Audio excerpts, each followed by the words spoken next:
Hi guys, welcome back to another Bourbon Santa video. It's Blind Flight Friday. On Fridays, this whole year, I'm going to be doing a blind flight sent to me by you guys. So this one was sent to me by Kelsey Dime. Thank you so much, buddy. Super appreciate it. There's 3, obviously, A, B, and C. And I am super excited to see what my buddy sent to me.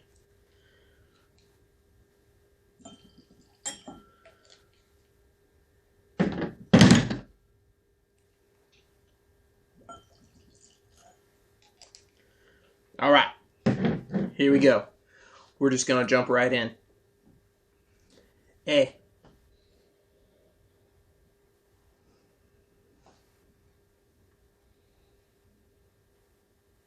Oh, that's really nice. That's, it's got a nice amount of rye. It's got a little bit of craft funk.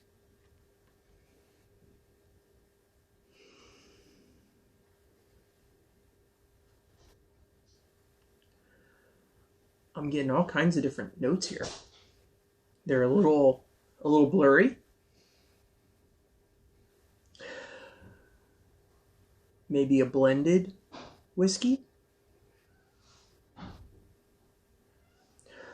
There's a nice breadiness.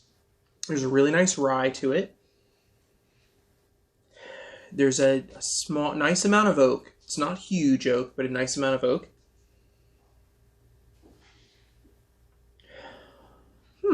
Interesting. Interesting. I don't know what that is. Okay. Go to B. This is a rye. I get that evergreen note. I get teensy bit of mint, teensy bit of eucalyptus.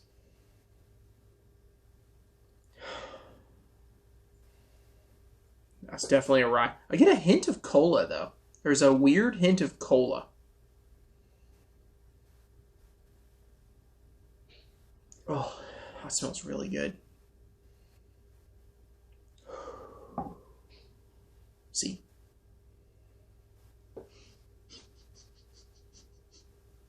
Get all that rye out of my nose.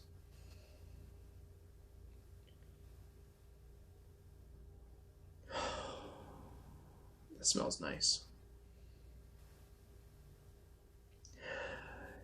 Dark cherry.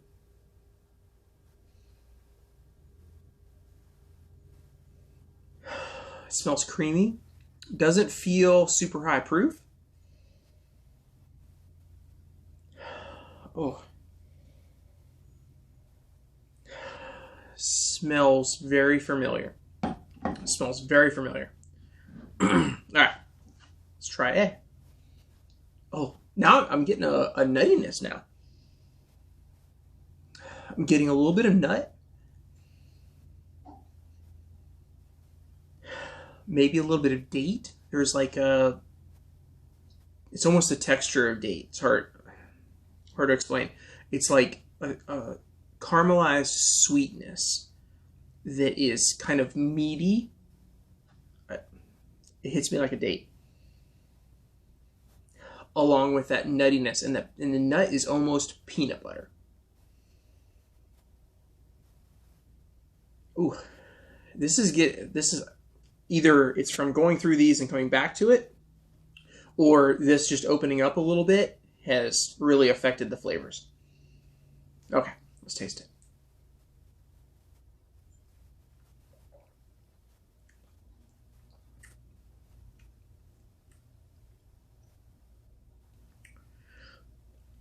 It's got a moderate amount of proof to it. It's not super high proof. It's not super low. It's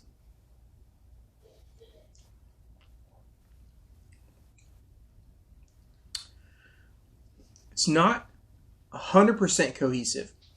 It's fighting with itself just a little bit.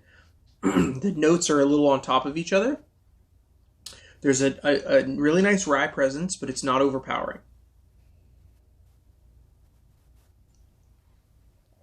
That nuttiness is there. There's a nice caramel. There's a nice cherry. I don't know what that is. It's good though. I would guess maybe craft whiskey, some craft bourbon. Okay, back to the rye. This is definitely rye.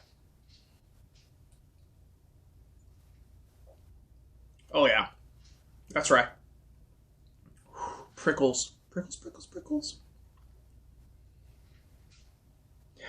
nice. It's a nice rye though. It's not super hot. It's not blowing my taste buds out with the spiky prickles that I get sometimes on rye.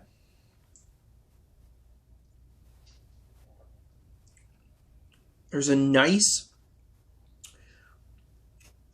black tea note in the middle there. The finish is fairly long, still going, whereas this one had a little bit of a shorter finish.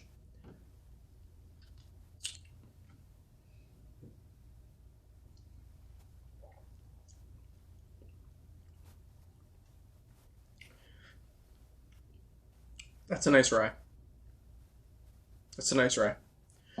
Feels like very rye though. It's not. We're not talking bull rye here. We're not talking, high rye bourbon. We're talking real rye whiskey. I like it. It's good, but it's good for a novelty. It's not something that I would probably reach for all the time. I mean, you know me. I'm not a huge rye guy, so whatever. On to C.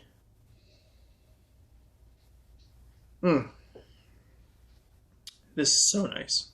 So nice.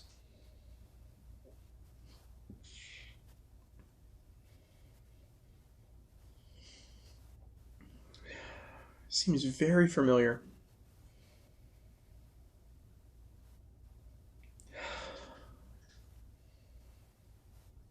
I wouldn't be shocked if this was Stagg Junior.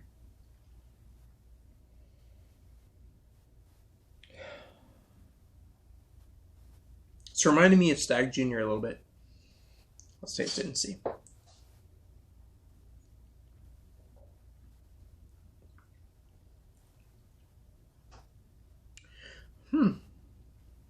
It's hotter than the nose gives it credit for.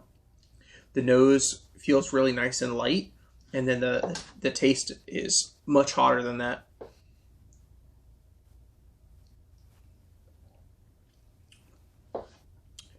The proof really shows up. Whatever proof is there really shows up. It comes alive. There's a really nice creaminess. There's a nice breadiness to it. There's a nice cherry. There's a little bit of caramel. I'm still thinking that this could be a Stagg Junior.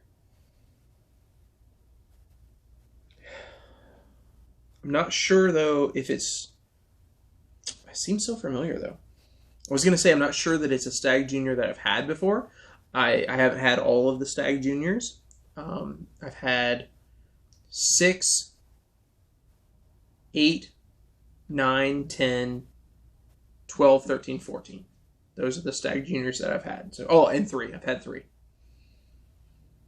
And you know what? I saw a batch 1 in New Orleans when I was in New Orleans, but they wanted way too much money for it. But man, did I want it. I almost did it, but I was a little broke at the time.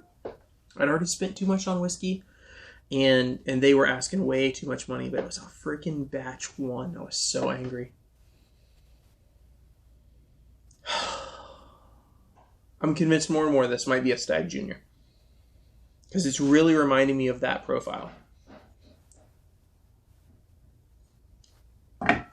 Let's find out.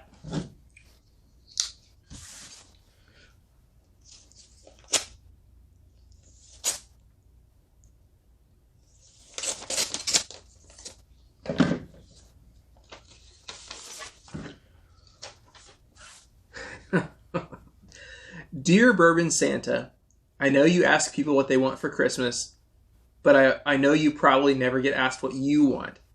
I hope these samples can bring some redness to your cheeks and happiness in your heart. Thank you for all you do, and I count it a blessing to be your friend. A is Kelsey's Infinity Bottle. Unknown proof. For an Infinity, that's nice. That's really nice for an Infinity.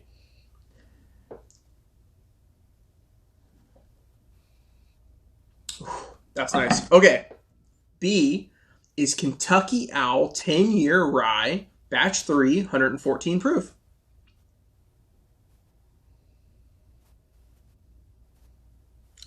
You know, that's an expensive bottle. That's a very expensive bottle of whiskey. And I gotta be honest with you, I don't think I would buy one. I've never had Kentucky Owl 10-year rye before. I haven't had any of them. You know what? I think I have had one. I think somebody sent me a sample of one. But honestly, I don't know that I would spend that much for a bottle of rye. It's good. It's definitely good. But for me, you know, as a non-big time rye guy, I don't know if I'd spend that.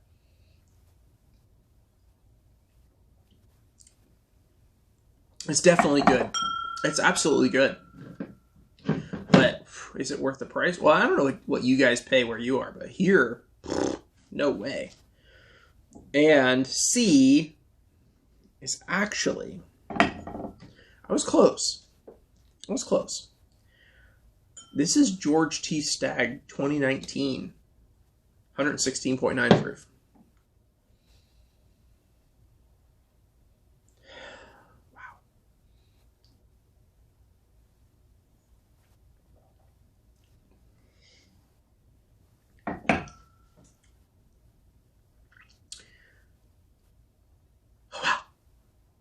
I had a 2018 Stagg, which was phenomenal.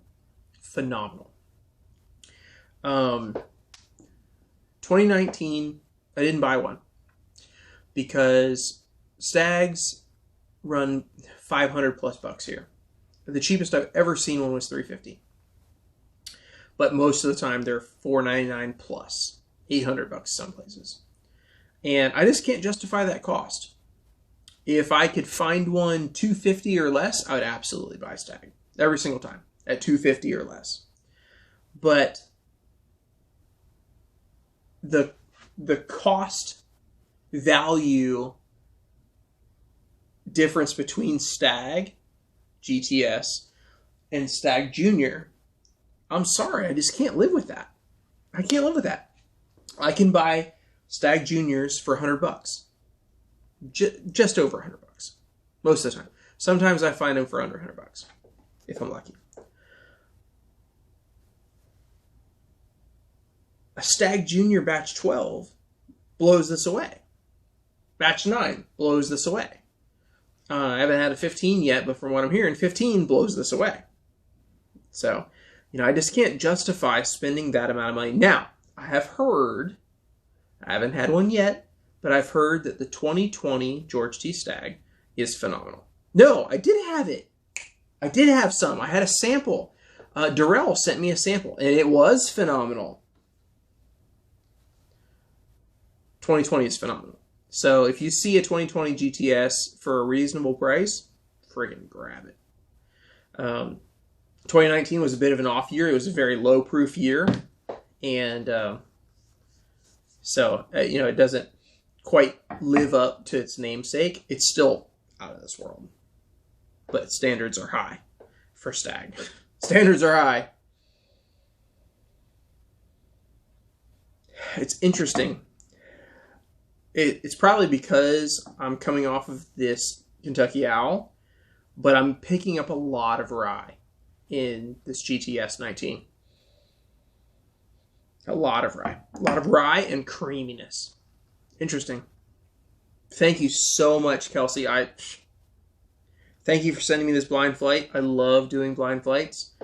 They're my favorite thing. They really are.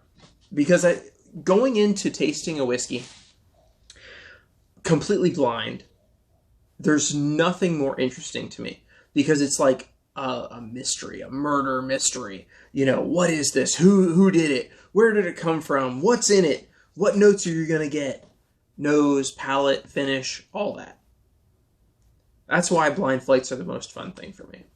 So, I know I said that I'm going to be doing blind flights every Friday. So, what's going to happen is, if you send me a blind flight, I send you a blind flight. Kelsey, you're number one. So, I'm going to be sending you a blind flight. I probably won't get it shipped out till next week, so don't be checking your mailbox every day. But I'm going to be sending you a blind flight, buddy. And I'm going to pick some fun stuff. So, yes. So, anyone who's interested in sending me a blind flight, send me a message, and we can work that out. And you will be getting a blind flight back. I'm going to do one of these a week, and this is going to be fun. Thanks for watching, guys. Welcome to 2021. We're here. We made it. We're finally out of 2020. It's going to be fun. Thanks for watching. Until next time, have a great day.